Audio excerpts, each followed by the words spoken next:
오늘 말씀의 제목은 왕이 힘써야 할 일이란 제목으로 말씀을 나누겠습니다. 우리는 사무엘서를 쭉 읽어오고 있습니다. 읽어오면서 언약 백성의 왕은 어떠해야 되는지를 우리는 처음부터 보았습니다. 하나님께서는 왕을 요구하는 이스라엘 백성들에게 사무엘을 통해서 왕이 생기면 어떤 위험이 있을 것인가를 알려주셨습니다. 그러함에도 이 이스라엘 백성들은 이방 나라의 왕을 부러워하고 그런 왕이 자신들에게 필요하다고 했습니다. 그래서 하나님께서는 그들을 사울을 세우셨는데 사울은 하나님의 언약을 지속하지 않습니다.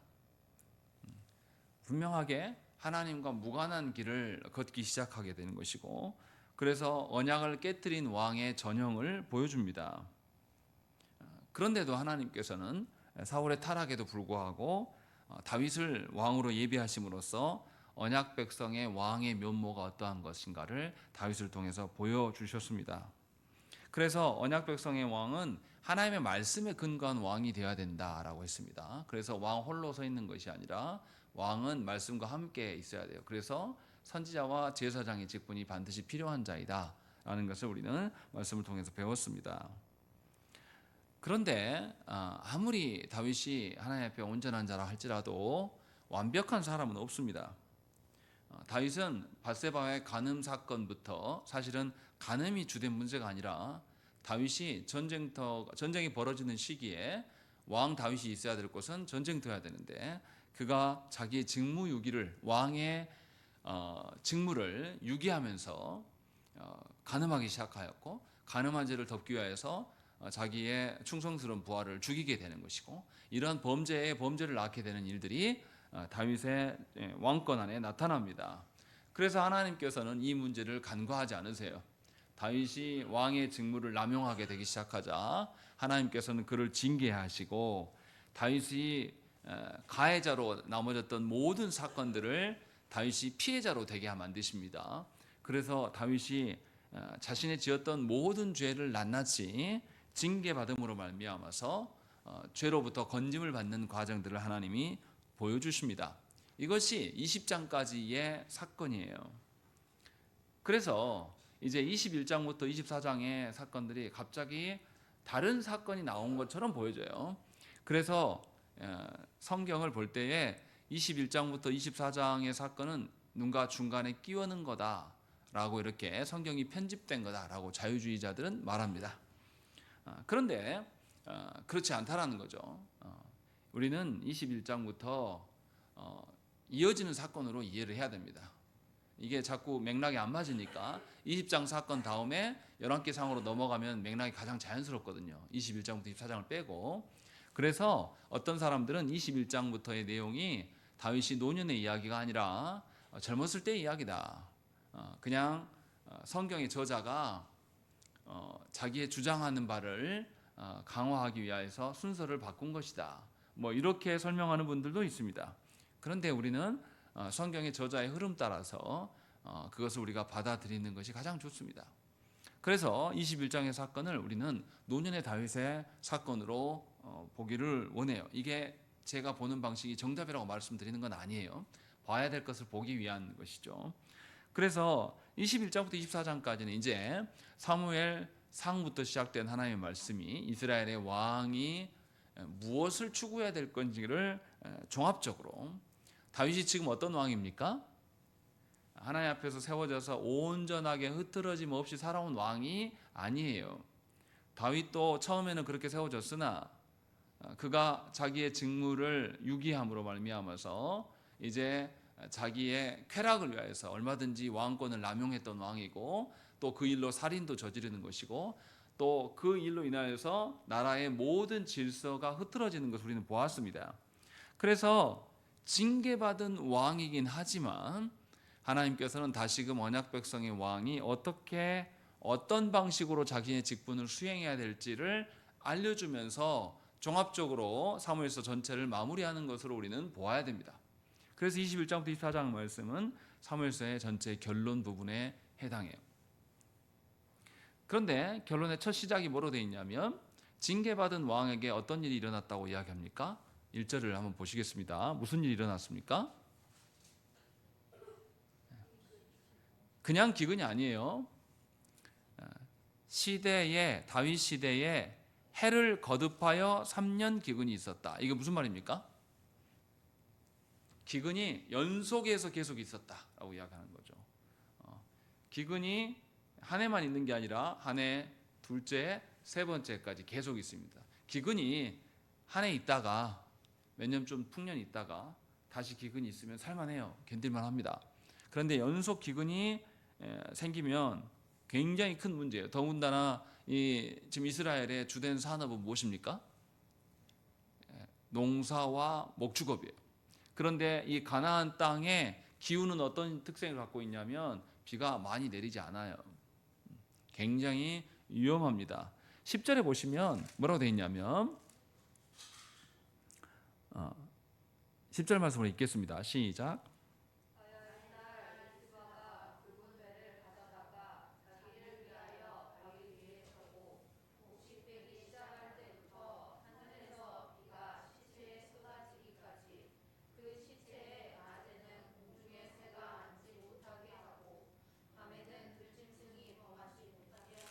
예, 여기 갑자기 비가 내렸다라는 이야기가 나와요. 그러니까 기근의 원인이 가뭄이었음을 우리는 유추해 볼 수가 있습니다. 비가 내리지 않아서 가뭄이 들었다. 그러면 이 가뭄을 어떻게 봐야 됩니까? 그냥 우연히 기후가 그냥 그래서 비가 안 내린 겁니까? 아니에요. 하나님께서 주시지 않았다라는 개념으로 봐야 돼요. 하나님께서 의도적으로 이들에게 3년간 비를 주시지 않으면서 계속 기근에 시달리게 하셨다라는 것이죠. 농업과 목축업으로 살아가는 자들에게 비가 오지 않으면 농사도 지을 수도 없고, 또 비가 안 오면 목초지에 풀이 나지 않아요. 그러면 목축업도 사실은 하기 어려운 것이죠. 모든 기간 산업이 끊어지는 현실, 이것이 지금 다윗이 다스리는 나라에 일어난 일입니다. 이것이 얼마나 큰 일이길래 성경은 이것이 다윗 시대에 일어난 일이다라고 말하면서 다윗의 정권에도 영향을 주고 있다라고 지금 말하고 있는 것입니다. 그래서 다윗은 어떻게 처리합니까? 가뭄의 문제를 해결하기 위해서 저수지를 만들고 뭔가 시냇물을 개통하고 기간산업하고 이런 거 없어요. 이런 말 하지 않습니다. 뭐라고 되어 있습니까? 기근이 있으므로 다윗이 여호와 앞에 간구하매라고 되어 있어요. 다윗이 하나님께 물었다라는 것입니다. 하나님께 물었다라는 것이 하나님께 징계받은 이후에 다윗의 태도가 많이 달라졌음을 우리는 알 수 있어요. 자기 생각에 어떠한 것들을, 그러니까 가뭄이 문제니까 가뭄을 해결하면 되지 않겠는가 해서 가뭄을 해결하는 어떤 저수지를 만든다든지 샘을 판다든지 이런 짓을 안 해요. 하지 않고 그냥 하나님께 물었다라고 이야기를 해요. 이 점에서 다윗의 태도가 많이 달라졌음을 우리는 알 수 있어요. 그런데 뭐라고 하냐면 하나님 뭐라고 답하십니까? 1절 말씀 보시면 사울과 피를 흘린 그의 집으로 말미암음이니 그가 기브온 사람을 죽였기 때문이다 라고 하나님께서 이유를 밝히는 거예요. 너희에게 가뭄으로 기근이 되게 3년 동안이나 하나님 하시는 것은 이 사울이 기브온 사람들을 죽였기 때문이다 라고 하나님 말씀하신다는 것이죠. 좀 너무하시지 않습니까? 사울 죽은 지는 한참 전이에요. 그런데 그 왕이 죽어버렸어요. 근데 왜 사울 왕이 저지른 것을 백성들이 고통을 당해야 됩니까? 이거 좀 너무하다는 생각이 들지 않습니까? 분명히 잘못은 사울이 했는데 왜 이것을 백성이 고통당해야 됩니까? 라고 이렇게 물어볼 수 있어요. 근데 우리 생각을 해보십시오. 사울 왕이 어떻게 왕이 됐습니까? 백성들이 요구해서 왕이 된 사람이에요. 백성들이 하나님께서 아직 때가 아니다라고 말씀하셨고 이방 나라의 왕들이 생기면 너희의 자녀들이 끌려가게 될 것이고 너희의 재물들도 빼앗기게 될 것이다 라는 경고를 하나님 계속 하셨어요. 그런데 백성들이 그릇된 욕망을 가지고 이방 나라의 왕처럼 우리에게 왕을 주십시오라고 요구했어요. 그 결과가 어떠한지를 지금 맛보고 있는 겁니다. 그래서 현재 당하고 있는 재앙은 하나님께 앞에서 그들의 그릇된 욕망으로 구한 결과가 무엇인지를 하나님의 심판으로서 엄중하게 지금 당하고 있는 거예요. 그리고 또 두 번째로 우리가 생각해야 될 것은 언약 백성의 왕은 하나님께 기름 부음을 받은 자입니다.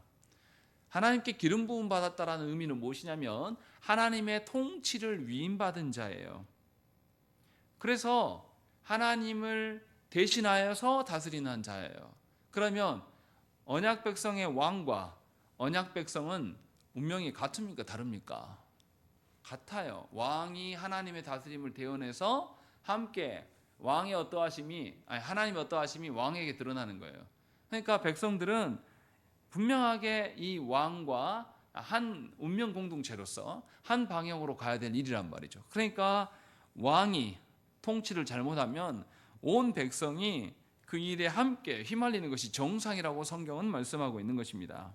만약에 언약 백성이 왕이 범죄한다면 백성들은 자기 생활에 위협을 당할 거예요. 그리고 무엇보다도 중요한 것은 뭐냐면 왕이 타락하게 되면 하나님을 경외하는 일에 문제가 생깁니다. 이것이 공동체의 특성이에요. 그래서 언약 백성의 왕이 범죄하게 되면 모든 백성이 함께 고통당하는 것이 정상이라고 성경은 우리에게 말씀하고 있습니다. 그런 점에서 우리가 돌아봐야 돼요.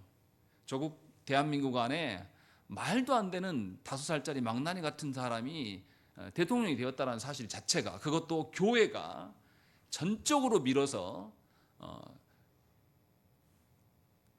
우상을 섬기는 그 사람 앞에 교계에, 대한민국에 물론 다 썩어빠진 직분자들이지만 대형교회 목사들이 가서 서로 안수하면서 어떻게 해서든지 왕을 세우려고 밀었던 그 자들로 인하여서 생겨난 대통령이에요. 그런 점에서 그 대통령이 큰 문제를 일으킴으로 말미암아 모든 대한민국이 흔들리고 있고 세계의 모든 사람들로부터 지탄을 받고 이제 우리나라는 여행 불안 국가입니다. 안 와요, 사람들이. 또 우리나라의 모든 투자자들이 다 돈을 빼갑니다. 그래서 단 4일 만에 140조가 증발했습니다. 우리나라에서.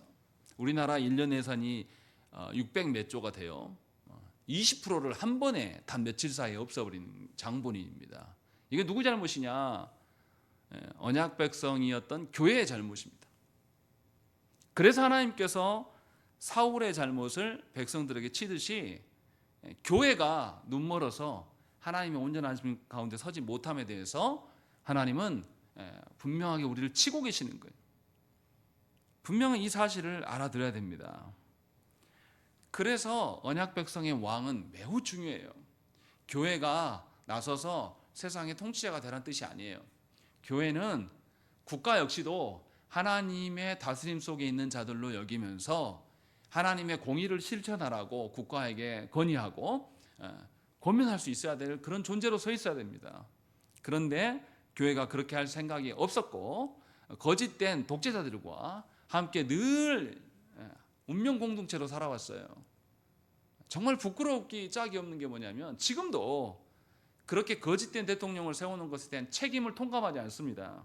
한 언론사에서 윤석열 씨한테 안수했던 목사들한테 다 연락을 취했습니다. 당신들이 세운 대통령이 말도 안 되는 계엄을 선포한 것에 대해서 당신의 입장이 뭐냐? 한 사람도 답을 하지 않습니다. 또 그래서 그 언론사가 주일에 그 사람들이 무슨 설교했는지 다 들어봤어요. 한 사람도 언급하는 사람이 없고 딱 한 사람, 오정현 목사가 언급을 했는데 뭐라 그러냐면 대통령을 더 잘 보면 용서해 줄 수 있다는 식으로 설교를 했어요. 이게 우리의 현실입니다. 교회의 타락은 공동체 전체를 병들게 만들어요. 언약 백성의 왕이 타락하게 됨으로 말미암아서 드러나는 문제는 언약 백성이 하나님을 경외하지 않게 되는 문제가 생기는 것입니다. 그래서 하나님께서는 사울의 타락의 문제가 아직 끝나지 않았음을 이야기를 하고 있는 것이고 그것이 온 백성에게 재앙으로 지금 내리고 있다라는 것을 말씀하고 있는 겁니다. 교회는 특별히 잘 알아들어야 돼요. 마치 어떤 사람들은 교회에서는 정치하게만 안 된다라고 말하는 그런 사람들이 있습니다. 저는 반대로 묻고 싶어요. 하나님이 교회만 다스리십니까?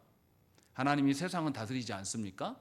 세상에 하나님의 공의가 무너져 버리고 있는 그 속에서 그리스도인들은 그 속에서 살아가는데 그럼 무조건 입만 다물고 기도만 하면 되는 우리의 소임을 다한 것입니까? 결코 그렇지 않습니다. 우리의 신앙은 교회 안에서만의 신앙이 아니라 세상 밖에서도 하나님의 통치가 드러나기를 소망하는 자로서 서 있어야 돼요. 그게 교회입니다. 그런데 타락한 교회가 독재자들을 계속 옹호하면서 살아왔기 때문에 독재자들의 잘못을 말 못하게 하기 위해서 성경을 늘 남용해 왔습니다. 우리는 그것에 길들여져 있었던 것이고, 그래서 세상에 불의한 일들을 계속 일삼아도 교회 성도들은, 교회 직분자들은 말하지 않습니다. 생각 자체를 하지 않아요. 그래서 세상 사람들이 이제 교회에 대한 신뢰가 전혀 없어요. 교회가 무슨 시국선언을 한다, 교회가 나라에 망해가는 것에서 염려하는 것에 대해서 아무런 기대도 하지 않습니다. 오히려 교회를 향해서 너네나 잘해라, 뭔 소리 하지 말고 너네나 잘 살아, 자정 능력도 없는 너희들이 뭘 한다 그러냐라고 하는 것이 우리 조국 대한민국의 분위기예요. 본문에서 말하는 기근의 문제가 사실 우리의 문제인 것입니다. 우리는 영적으로 이미 기근한 상태에 있는 거예요. 그런데 우리는 이 생각이 없습니다. 하나님께 묻지 않아요. 다윗은 물었다라고 말하고 있습니다. 다윗은 왕권을 남용했던 사람이에요. 그리고 하나님께 처절한 징계를 받았던 사람입니다. 그 일로 자녀도 많이 잃었어요. 어떻게 보면 인간적으로 보면 흠이 많고 문제가 많은 왕이에요. 그런데도 다윗이 회복하기 위해서 온전하게 서고 있는 것을 하나님께 묻고 있다는 것이고, 하나님은 사울의 문제를 꺼내들고 있는 것입니다. 그러면 사울이 기브온을 멸한 것이 왜 문제가 될까? 이 부분 우리가 생각을 해봐야 돼요. 2절을 한번 읽어보겠습니다. 2절 시작.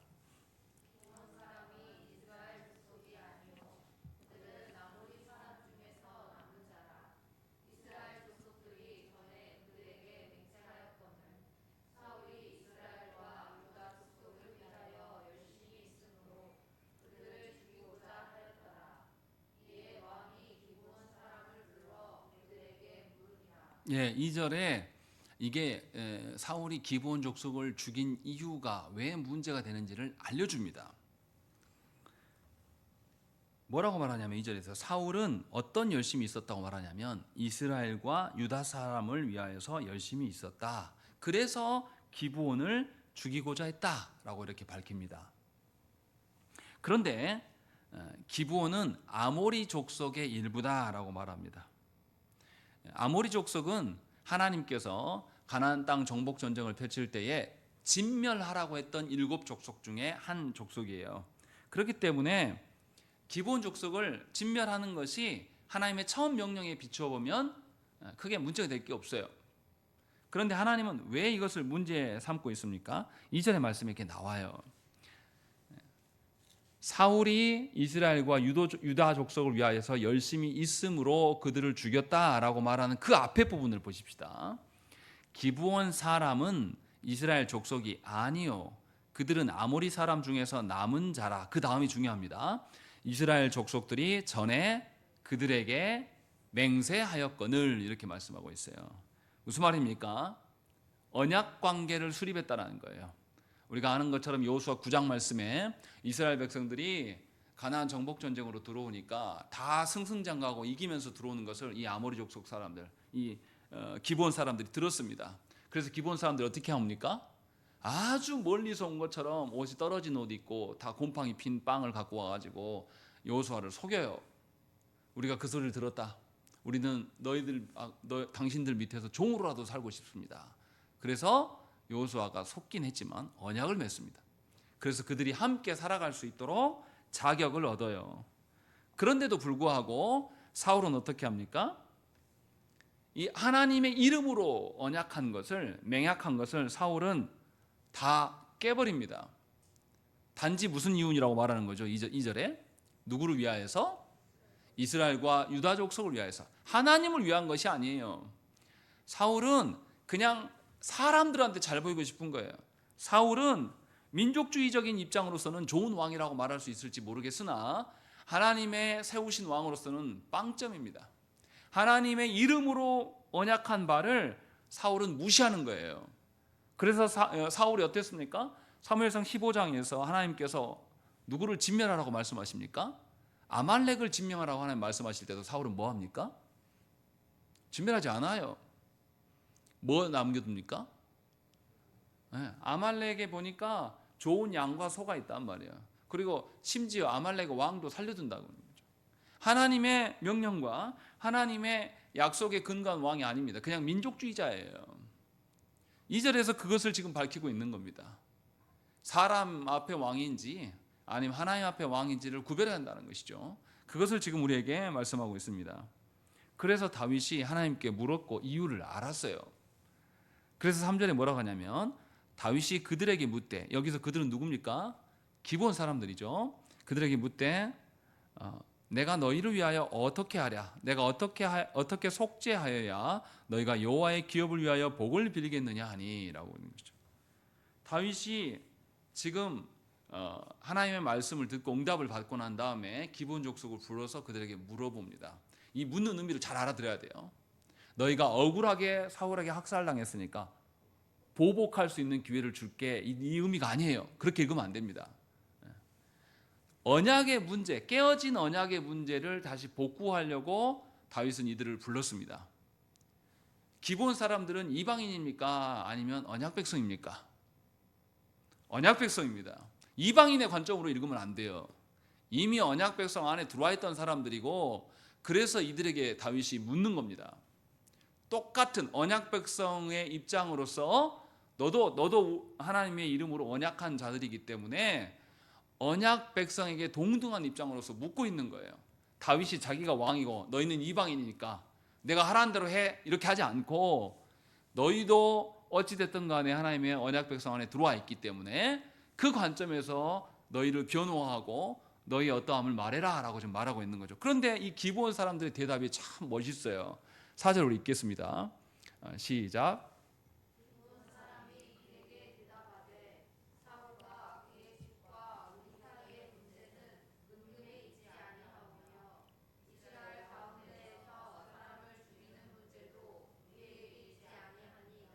예, 기본 사람들이 두 가지를 말해요. 사울 집안과 우리 집안 사이에 문제가 있는데 이것은 돈의 문제가 아닙니다. 우리 돈으로 보상할 그런 것들이 아닙니다 라고 말해요. 그렇다고 해서 우리가 그 사람들을 죽이는 것이 우리의 권한도 아닙니다 라고 말해요. 왜 그렇습니까? 왜 기본 사람들이 이렇게 말합니까? 언약 백성에게 생명의 권한은 누구에게 있습니까? 하나님께서 명하신 바 안에서 생각을 해야 돼요. 그래서 5절에 왕이 다시 말하라고 하니까 5절에 뭐라고 말합니까? 우리 읽겠습니다. 시작.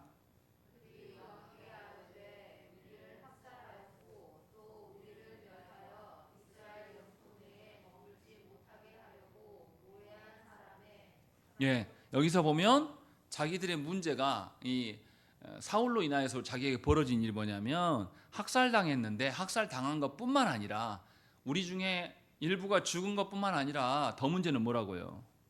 이스라엘 영토 내에 머물지 못하게 한다.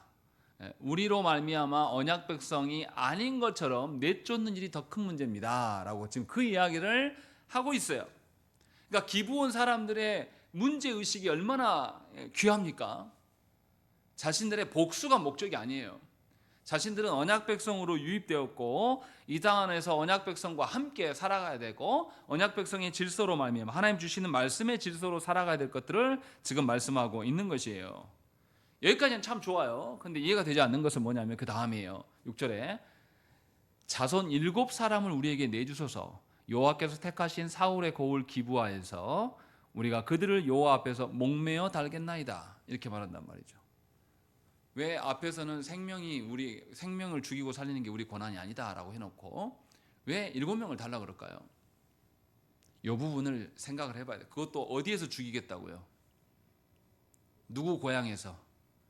사울 고향에 가가지고 이 사람들 7사람을 목매어 죽이겠습니다 라고 말한단 말이죠. 근데 더 이상한 거는 이렇게 말했는데 왕이 이르되 내가 내주리라 라고 한단 말이에요.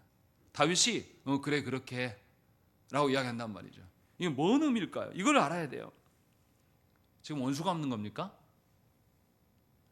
원수가 없는 거라면 앞에서 4절에서 고백한 것처럼 사람의 생명을 사람 죽이는 것이 우리가 할 일이 아닙니다라고 말한 것이 말이 안 맞아요.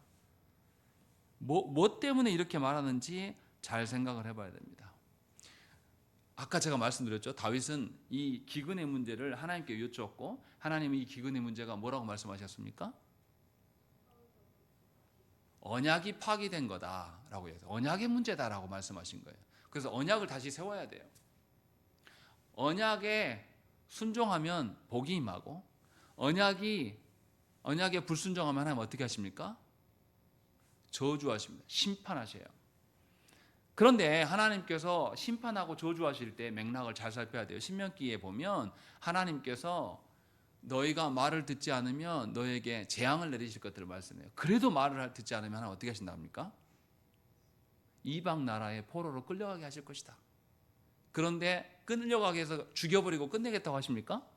아니, 다시 돌아오게 하실 거라고 약속을 하셔요. 다시 말하면 하나님은 언약으로 이스라엘 백성들을 다스리시는데요, 언약의 복만이 하나님이 다스리는 방식이 아니에요. 언약의 저주도 하나님께서 우리를 다스리시는 방식임을 교회가 알아야 됩니다. 언약적 저주가 우리에게 임하고 있다는 사실은 우리가 언약으로 돌아가야 될 자들임을 말하고 있는 거예요. 그래서 지금 이 기브온 사람들이 요청하고 있는 것은 뭐냐면 신명기 28장에 근거해서 지금 말씀하고 있는 것이죠. 언약을 파기한 사람들은 적군에 패하여 죽게 되고 흩어지게 되고 시체가 들짐승의 밥이 될 것이다 라고 하면서 언약적 저주를 선포합니다. 28장에서. 그런데 분명하게 기근의 원인이 사울의 피 흘림으로 인한 것이다 라고 분명하게 말해요. 그래서 이 의미가 무엇인지를 우리는 창세기 9장 6절에서 먼저 생각을 해봐야 됩니다. 다른 사람의 피를 흘리면 그 사람의 피도 흘릴 것이니 이는 하나님이 자기 형상대로 사람을 지으셨음이니라. 누군가가 다른 사람을 죽이면 하나님이 형상을 훼손한 것이니 죽인 그 자도 어떻게 하겠다고요? 하나님 죽이시겠다고 말씀하는, 이거 보복의 개념이 아니에요. 다시 말하면 하나님의 형상의 개념으로서 지금 말씀하고 있는 겁니다. 또 무죄한 피를 이렇게 흘리면 안 되는 것을 경고하신 것뿐만 아니라 이제 민수기 35장에서는 고의로, 실수로 죽인 거 말고요, 일부러 사람을 죽인 경우는 반드시 피해 보수자가 그 살인자를 죽여야 함을 밝히고 있습니다. 민수기 35장 33절 말씀에 너희는 너희가 거주하는 땅을 더럽히지 말라. 피는 땅을 더럽히나니 피 흘림을 받은 땅은 그 피를 흘리게 한 자의 피가 아니면 속함을 받을 수 없느니라. 이렇게 말씀하고 있어요. 아까도 무슨 이야기 했습니까? 기브온 사람들이 5절에서 땅의 문제를 이야기합니다. 우리가 사울에게 학살당한 것만이 아니라 이 땅에서 살 수 있다고요, 없다고요? 이 땅에서 살 수 없도록 해버렸습니다. 왜 그러냐면 우리의 피가 이 땅에서 흘러내려서 이 땅이 하나님의 언약적 저주 가운데 있습니다. 요 이야기를 하고 있는 거예요. 그래서 율법에 근거하여서 우리를 피 흘리게 하는 자의 피로 말미암아서 속함을 받게 될 겁니다 라는 이 이야기를 지금 하고 있는 거예요. 그래서 사울 집안의 모든 사람을 달라가는 것이 아니라 그 집안을 대표하는 딱 7명만 주라고 하는 거예요. 성경에서 7이 어떤 의미입니까? 완전수예요. 완전수. 충분하다라는 그런 개념이란 말이죠. 그렇게 해서 7을 택해서 달라고 한 거예요. 율법에 근거하여서 다시금 언약을 회복하는, 언약적 저주를 하나님 시행하시는 것을 인정하면서 하나님의 다스림 안에 우리가 들어가겠습니다 라는 뜻으로 지금 말씀하고 있는 거예요. 그래서 사무엘서 저자는 아주 독특하게 써 있습니다. 6절의 말씀 보세요. 기브온 사람들이 사울의 7사람을 넘겨주면 어디서 죽이겠다고 말합니까? 아니요, 그거 말고요. 더 중요한 게 있습니다. 요 앞에서 목매달아 죽이겠다라고 말하는 거예요. 보복하겠다라면 요 앞에서라고 하겠습니까? 그럴 수가 없죠. 하나님의 언약적 저주로 인하여서 이 일을 시행합니다 라고 말해서 요 앞에서라고 강조합니다. 또 9절에서도 실제로 죽인 걸 이야기해요. 그들을 기브온 사람의 손에 넘기니 기브온 사람이 그들을 산 위에서 요 앞에 목매어 달았다라고 이야기합니다. 분명하게 계속 강조되는 게 무엇입니까? 요 앞에서다라고 말하는 거예요. 그러니까 보복하는 개념이 아니라 하나님이 말씀하신 대로 언약에 근거한 언약적 저주를 우리가 수용하고 받듭니다 라는 의미로서 지금 이 일을 하고 있는 것을 우리는 알 수가 있는 것이죠. 그렇게 함으로 말미암아서 하나님 앞에 다시금 언약에 앞에 돌아가기를 소망하는, 그래서 다윗은 흔쾌히 그 의미를 알아듣고 그러면 하나님의 언약적 저주를 시행함으로 말미암아서 우리가 하나님의 언약 안에 함께 들어가자라는 것이 다윗의 입장임을 우리는 알아야 됩니다. 그렇게 해서 하나님의 어떠하심을 분명하게 여기서 세워 나가려고 하는 것이 다윗과 기브온 사람들에게 나타나는 일들이에요. 성경 그것을 우리에게 말씀하고 있는 것입니다. 그런데 다윗이 어떻게 하냐면 다윗은 언약 하나만을 생각하지 않습니다. 7절 이후에 넘겨준 사람의 이름이 나와요. 다윗과 사울의 아들 요나단 사이에 서로 여호와를 두고 맹세한 것이 있으므로 왕이 사울의 손자 요나단의 아들 무비보셋은 아끼고 다른 사람을 내줬다라고 이야기를 합니다. 요나단과의 언약이 있기 때문에 무비보셋을 죽일 수가 없어요. 그래서 다윗이 다른 사람을 내주는데 누구를 내주냐면 리스바에게서 난 자, 그 두 아들 알모니와 무비보셋과 사울의 딸 메라백에서 난 자 몰라 사람 바르실레의 아들 아드리엘의 5 아들을 붙잡아서 넘겨줬다라고 이야기를 하고 있습니다. 그러니까 한날에 사실은 이 두 집안은 풍비박산이 난 것이죠. 7명이 다 목매달아 죽임을 당합니다. 이렇게 하면 언약이 완성될 것 같았어요.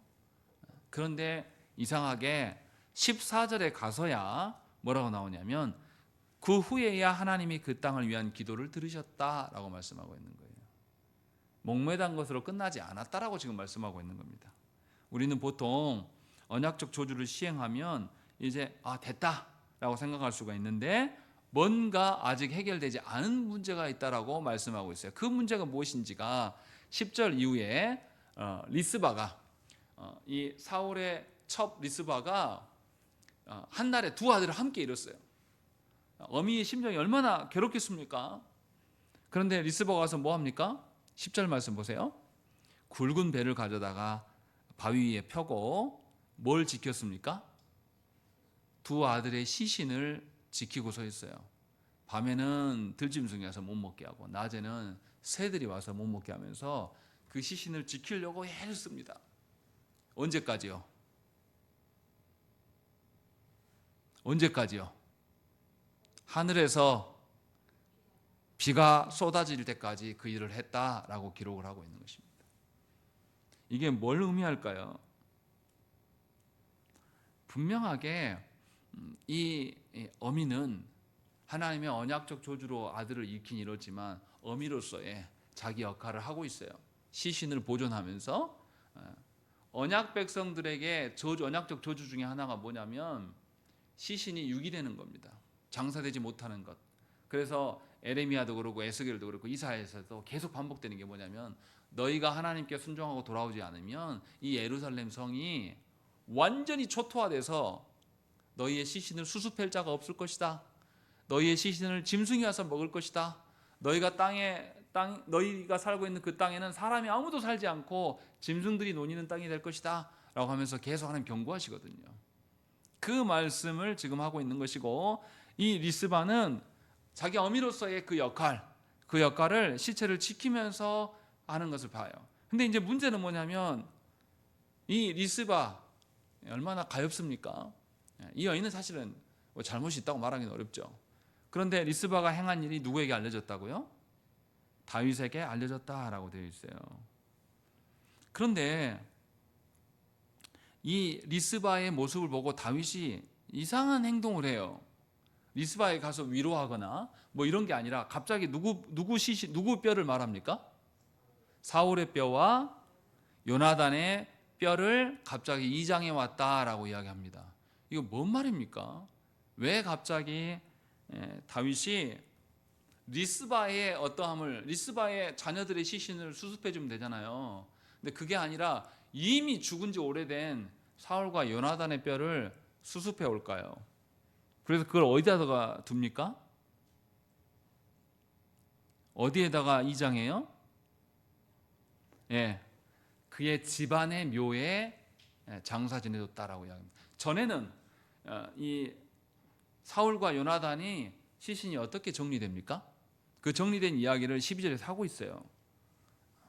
이는 전에 블레셋 사람들이 사울을 길보아에서 죽여 블레셋 사람들이 벳산 거리에 매단 것을 그들이 가만히 가져온 것이다 라고 되어 있습니다. 길르앗 야베스 사람들이 사울에게 받은 은혜가 있기 때문에 어떻게 하냐면 목숨을 걸고 가요. 사울의 시신은 이미 목이 자라나고 없어요. 몸뚱이밖에 없는 시신입니다. 그런데도 걸려져 있는 조롱거리가 되고 있는 그것을 건져내기 위해서 목숨을 걸고 블레셋 진영에 들어가서 가져옵니다. 가져와서 그들의 집안까지는 못 가고 집안의 묘까지는 못 가고 다른 곳에 장사를 지내놉니다. 다윗이 이 리스바 한날에 두 아들을 잃은 리스바 여인이 시신을 지키려고 애를 쓰는 모습을 보면서 다윗이 생각난 게 있는 겁니다. 다윗이 뭘 떠올렸을까요? 다윗이 과거에 사울과 언약한 게 있습니다. 다윗이 사울에게 쫓기다가 사무엘상 24장에 보면 굴에서 다윗이 사울을 살려줍니다. 그리고 사울이 이제 떠나갈 때에 건너편 골짜기에 올라가서 사울을 불러요. 그리고 사울에게 절합니다. 그리고 내가 무슨 잘못이 있길래 왕은 나를 줬습니까? 나는 당신을 죽일 기회가 있어도 죽이지 않았습니다. 왜냐하면 하나님의 세우신 사람이니까 라고 구구절절 설명해요. 그때 사울이 어떻게 합니까? 사울이 네가 나보다 낫다. 하나님께서 네 왕권이 잘 이어지기를 소망한다. 그러면서 사울이 요청을 해요. 이후에 나와 내 집안을 대해서 진멸하지 말아달라. 그것을 맹세해 주라 라고 이야기를 합니다. 그때 다윗이 내가 당신과 당신의 집안을 영원히 지키겠습니다 라고 맹세하였다라고 성경은 기록해요. 사무엘상 24장 21절 말씀에 그런즉 너는 내 후손을 끊지 아니하며 내 아버지의 집에서 내 이름을 멸하지 아니할 것을 이제 여호와의 이름으로 내게 맹세하라 하니라. 사울이 이렇게 말했어요. 그러자 22절에 다윗이 사울에게 맹세하매 사울은 집으로 돌아가고 다윗과 그의 사람들은 요새로 올라가니라 하면서 다윗은 지난날 자신이 사울과 맹약했던 것들을 떠올리게 돼요. 리스바, 사울의 첩 리스바가 시신을 지키려고 하는 모습을 보면서 사울을 떠올린 겁니다. 그래서 성경은 의도적으로 사울의 첩 리스바라고 밝히고 있어요. 그래서 다윗은 자신의 언약이 생각이 나서 이 시신들을 수습하려고 사람들을 보내서 데려옵니다. 그래서 자신의 맹세한 바를 완전히 지키려고 하는 거예요. 언약에 근거한 것들, 자신이 잃어버렸던 언약까지도 다 회복하려고 하는 그런 태도들을 갖고 있는 것입니다. 그래서 사울에게만이 아니라 언약의 주권자이신 하나님 앞에서 세워질 언약이 모든 사람들에게 적용돼야 될 것들을 다윗이 지금 행하고 있는 것입니다. 그래서 다윗이 가져와서 사울과 요나단의 뼈를 자기 집안의 묘실에 안장하게끔 처리를 한다는 것이죠. 그래서 다윗은 잊어버렸던 언약 관계를 떠올리면서 그 언약을 회복하고 있는 것을 우리에게 보여줍니다. 오늘 21장에서 우리에게 보여주는 것은 무엇입니까? 하나님 앞에서 불완전한 왕이었어요. 왕권을 남용했던 적이 있고 부하의 아내를 취하여서 자기 아내로 삼아버리고 부하를 죽였던 아주 나쁜 왕이고 또 자녀도 정말로 자식 농사를 못 지어가지고 자녀들끼리 강간하지를 않나 또 자녀들끼리 살해하게 되고 그래서 두 아들도 다 이렇게 되지는 어떻게 보면은 폐륜 가정이에요. 폐륜 가정. 이 모든 것이 아버지 때문에 생긴 일이지 않습니까? 이런 처참한 가정의 상황이에요. 우리 같으면 아마 죽은 아들 생각하느라고 계속 울면서 살 겁니다. 그런데 다윗은 그렇게 하지 않았어요. 생명의 주관자가 하나님이심을 잘 알고 있고 자신의 범죄함에도 불구하고 자신이 지금 어느 자리에 있습니까? 아들 압살롬에게 왕권을 빼앗겼지만 다시 돌아왔어요. 그러면 하나님께서 자기를 뭘로 아직은 인정하고 계신다는 거죠. 왕으로 인정하고 계시다는 걸 다윗이 잘 알고 있습니다. 그래서 다윗은 다른 문제에 열중하는 것이 아니라 깨어져 버린 언약을 세우려고 애를 써요. 인간적으로 이렇게 말할 수도 있습니다. 누가 언약을 깼습니까? 오늘 본문에 나타난 다윗도 언약을 깼죠. 근데 본문에 나타난 기근의 문제는 누구 때문이에요? 사울이 깬 언약이에요. 앞선 선대 왕이 다윗과 좋은 관계입니까? 인간적으로 생각하면 지긋지긋하지 않겠습니까? 그런데 다윗은 그런 거 말하지 않아요. 자기도 언약을 깨트린 장본인이고 자신의 능력으로 하나님 언약을 세울 수 없음을 너무 잘 압니다. 하나님의 은혜 없이는 언약을 유지해 갈 수도 없는 그런 존재임을 다윗은 너무 잘 알기 때문에 사울이 깨트린 언약까지도 자기가 왕이기 때문에 다시금 세우려고 애를 쓰고 있는 것이고, 심지어 사울과 맺은 이미 죽어버린 오래돼 죽어서 시신도 없고 이제 뼈밖에 없는 그 상태인 사울의 묘를 찾아서 다시 이장해 오기까지 하면서 그 나라 안에 언약을 세우려고 하는 그런 모습들을 우리에게 보여주고 있는 것입니다.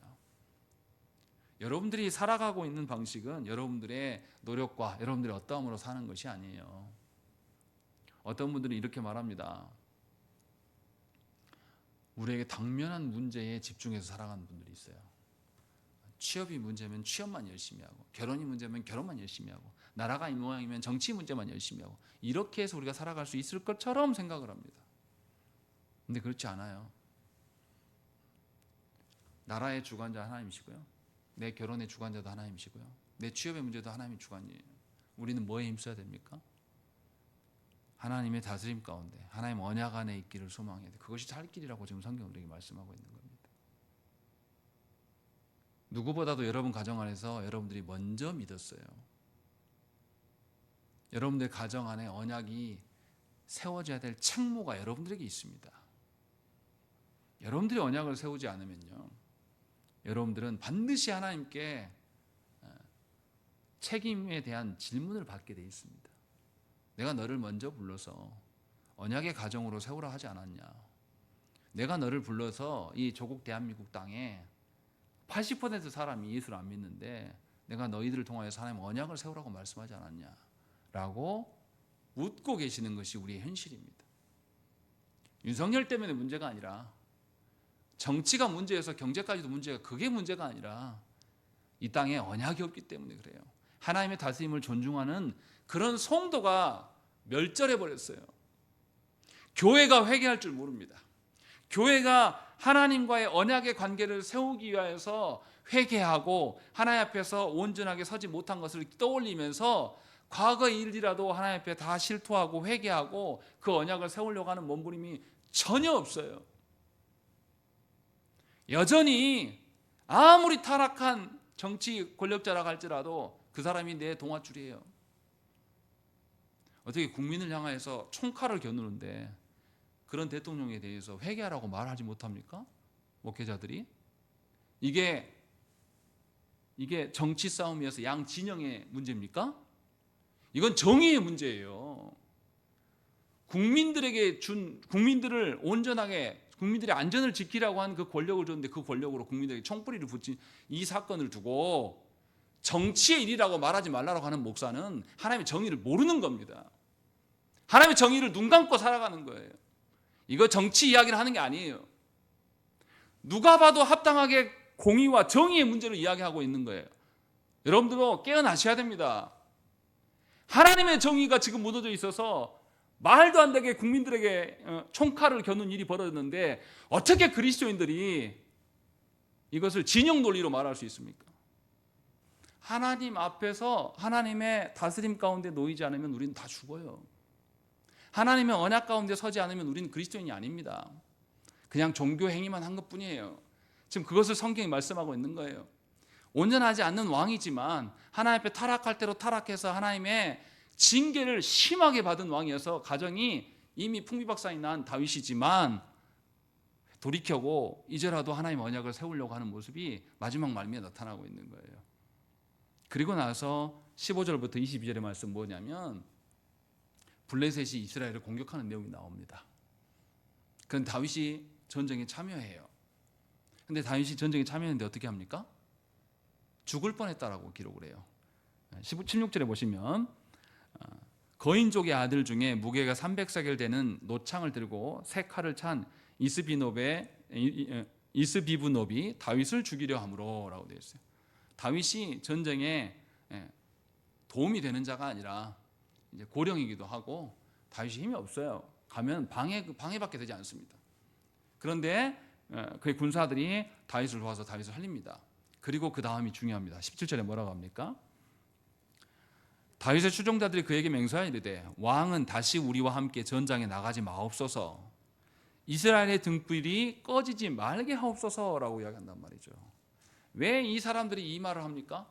다윗 왕이 지난 세월 동안 잘 다스려 왔습니까? 아니에요. 다윗 왕은 좀 처참한 왕이에요. 어떻게 보면은 인간적으로 봤을 때 사울과 크게 다르지 않아 보일 수도 있어요. 자기 가정도 못 지키는 왕. 그런데 이들이 왜 다윗을 이스라엘의 등불이라고 말합니까? 다윗이 하나님의 언약을 세우려고 했기 때문에 이들의 인식이 온전하게 서 있는 거예요. 하나님의 언약으로 하나님이 주신 가정을, 하나님 주신 자녀들을 하나님의 언약 안에서 잘 지켜 세우려고 하면 자녀들이 알아들어요. 무엇 때문에 우리가 살게 되는가를 알게 되는 것이에요. 무엇에 근거하여 살 수 있는가를 우리에게 말한단 말이죠. 그것을 지금 우리에게 증명해 주고 있는 거예요. 그리고 더군다나 본문에는 블레셋에 어떤 장수가 있다고 말합니까? 반복적으로 거인들이 있다고 이야기를 해요. 거인들이 있는데 거인들과 싸워서 어땠다고요? 이겼다라고 이야기를 합니다. 그 보세요. 계속 무슨 이야기 하냐면 18절 이후에 뭐랍니까?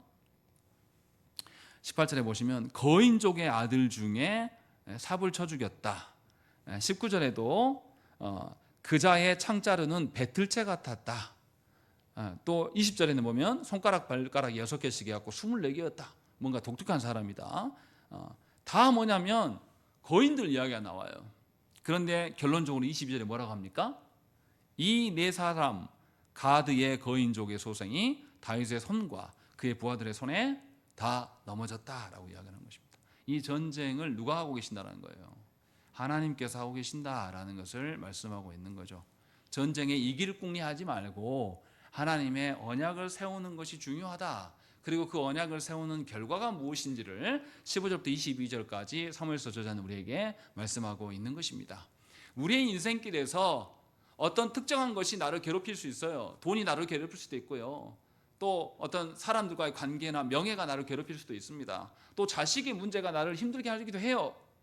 근데 그게 중요한 게 아니라는 거예요. 우리는 그 문제에 휩싸여서 그것 가지고 눈물 흘리며 괴로워하면서 근심해요. 우리의 정서를 거기서 빼오지 못합니다. 그러나 성경은 분명히 말씀하고 있는 거예요.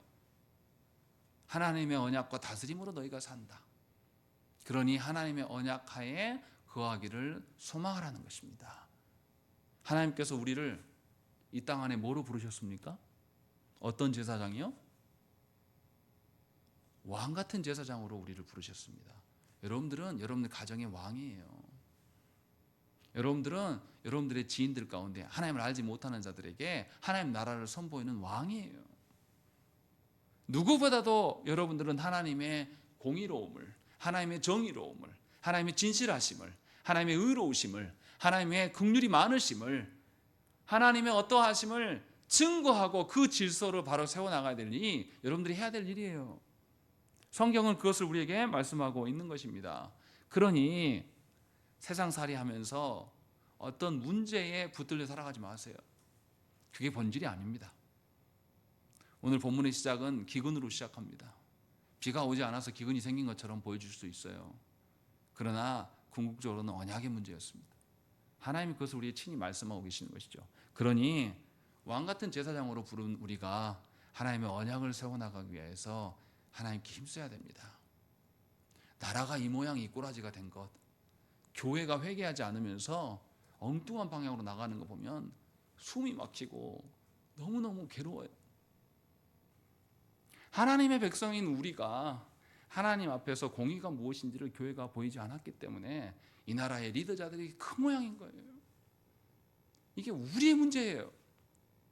그들을 비난하라고 하는 게 아니라 우리가 하나님의 어떠하심을 우리가 사는 땅에서 보인 적이 없습니다. 지금도 교회가 그러고 있는 거예요. 그런데 교회 지도자들은 정치 문제는 말하지 마라. 그냥 기도나 해라. 하나님의 다스림이 우리의 기도 속에만 있습니까? 하나님의 다스림이 교회 안에만 있고 여러분 가정 안에만 있습니까? 아니에요. 하나님은 모든 피조 세계를 다스리시는 하나님이에요. 예수께서 오병이어 사건 이후에 뭘 하십니까? 바다 위로 걸어가셔요. 그리고 바람을 잠재우신단 말이에요. 그리고 건너편 게네사렛 땅에 가서 이방인들을 고치신단 말이죠. 그래서 유대인에게 알리는 거예요. 메시아는 너희들만을 위한 메시아가 아니라 이방인들을 위한 메시아이며 온 우주의 메시아이다라는 것을 마태는 우리에게 말씀해요. 저와 여러분들이 분명히 깨달아야 돼요. 하나님의 어떠하심은 교회된 우리를 위한 하나님의 어떠하심이 맞지만 우리만을 위한 하나님이 아니라 온 세상을 다스리시는 하나님임을 믿고 우리가 하나님의 언약의 질서를 세우는 일에 막중한 책임감을 가지셔야 한다는 것이죠. 그렇지 아니하면 우리가 주님 앞에 섰을 때에 우리는 하나님의 질문 앞에 답하지 못할 것입니다. 하나님께서 우리에게 주신 가정, 하나님께서 우리에게 주신 교회, 하나님께서 주신 이 땅에 하나님의 공의가 무너져버린 현실 앞에서 울어야 됩니다. 하나님 앞에서 언약을 세우지 못한 우리의 그간의 삶을 돌아보면서 회개해야 되는 것이죠. 하나님께 약속해놓고 지키지 않은 바가 있다면 지금이라도 하나님께 돌이켜서 그것을 이루기 위해서 하나님께 엎드리십시오.